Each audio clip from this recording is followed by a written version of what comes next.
Pastoral accompaniment in Argentina. Diabolical inversion.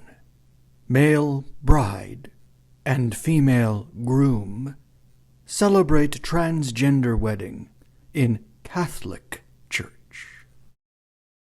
The following story is from our You Can't Make This Stuff Up department.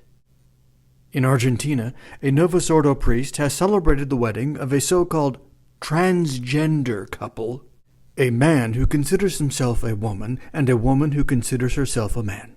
Since the union is between a male and a female, regardless of personal delusions, the Catholic priest saw no reason why these two mentally deranged people couldn't enter a sacramental marriage. Here are some English-language news links covering this absurd story. The Infernal Clown Show took place on January 28, 2026, at the Parish Church of Our Lady of Pompeii, in the Archdiocese of Corrientes in northwestern Argentina. The parish presbyter who conducted the ceremony is a Capuchin friar, the Reverend Fernando Luis Gomez. The head honcho in the diocese is Archbishop José Adolfo Larraguén, appointed by Pope Francis. The couple consists of Solange Ayala, a man who publicly identifies as a woman, and Isaias, a woman who presents herself as a man. Both have publicly shared their gender identity and their involvement in LGBT activism, Info Vaticana reports. Novus Ordo Watch has been able to find out that the full name of Isaias is Isaias Diaz Núñez, based on this story from 2023. A video clip of Ayala being walked into the church on January 28th by what appears to be his visibly uncomfortable father, Esteban Ayala, and then being joined by his girlfriend playing groom, can be found on Instagram here. But it gets worse. The priest acted after consultation with the Archbishop of Corrientes, José Adolfo Larraguén, who concluded that, on the basis of the couple's biological sex, the essential requirements for a valid Catholic marriage were met, according to the Catholic Herald. Not surprisingly, Ayala was delighted to share his story with the public in an interview with Radio Sudamericana a few days ago. According to an interview given by Ayala to Radio Sudamericana on February 6th, the couple completed what was described as a standard Catholic marriage preparation process prior to the ceremony. Ayala said that the priest was fully aware of their situation from the outset and treated them with respect throughout. He added that their baptismal certificates were submitted under their legal names, but that the marriage register recorded the names by which they are publicly known.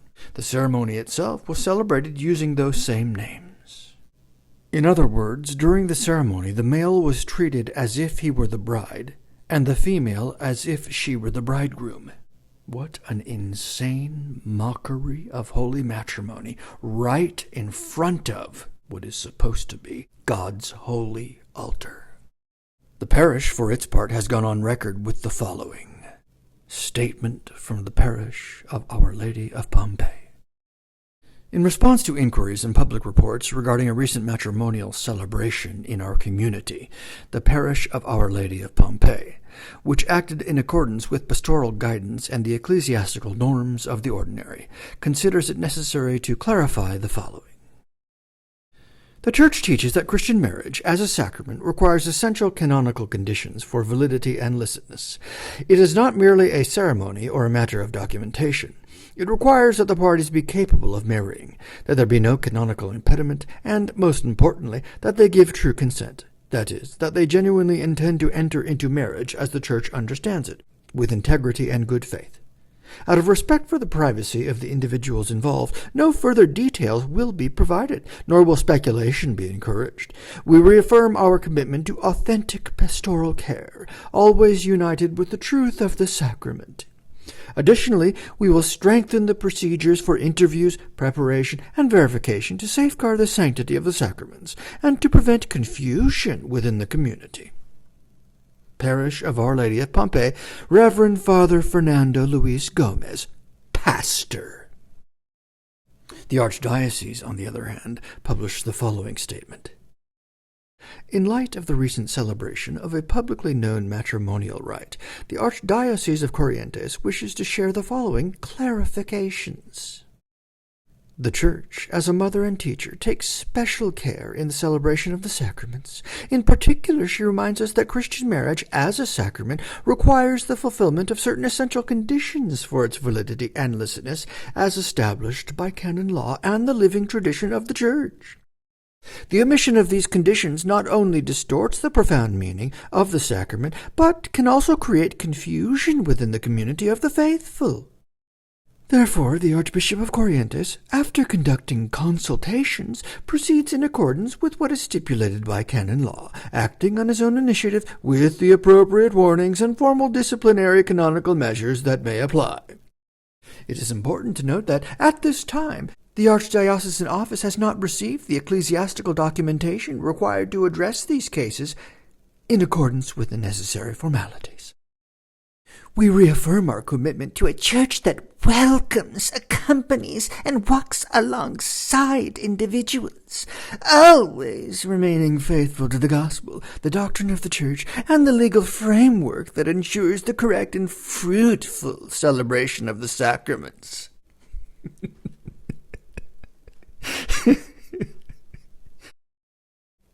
It is anyone's guess what the ultimate outcome of this mess will be, and there's a good chance the Vatican will get involved. Meanwhile, considering that, as we just heard, the two parties genuinely intended to enter into a marriage as the Church understands it, all we need to do now is wait for the husband to announce his first pregnancy.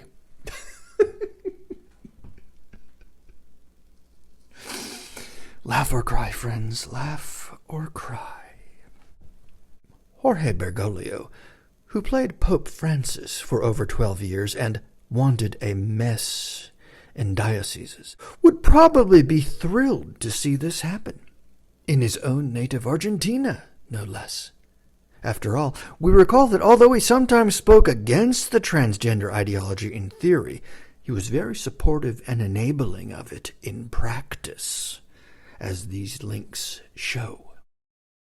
For a reality check, here's what Father Gabriel Amorth noted about diabolical obsession, not possession, in one of his books. Diabolical obsessions are disturbances or extremely strong hallucinations that the demon imposes, often invincibly, on the mind of the victim.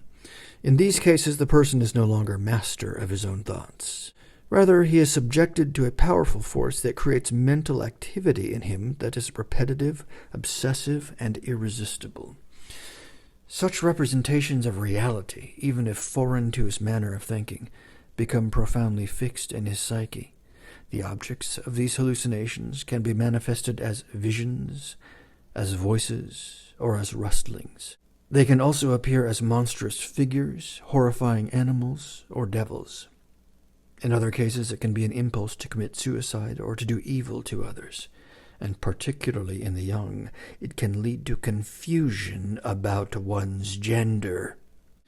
The history of cases is so vast that it is impossible to enumerate all the forms of diabolical obsession.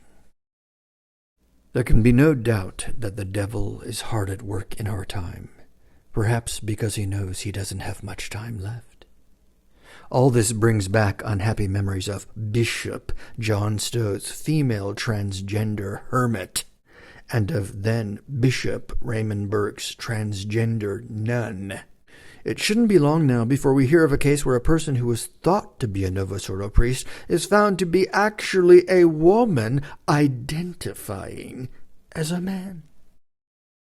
While people can play make-believe for a while and even succeed in having many others join in, either through deception or intimidation, the truth remains the truth, and the truth shall make you free. John 8:32. Ultimately, essence is prior to existence, and fantasy must yield to reality. No, men cannot be brides, and women cannot be grooms. Husbands cannot be wives, and wives cannot be husbands. And it doesn't matter how anyone feels about that.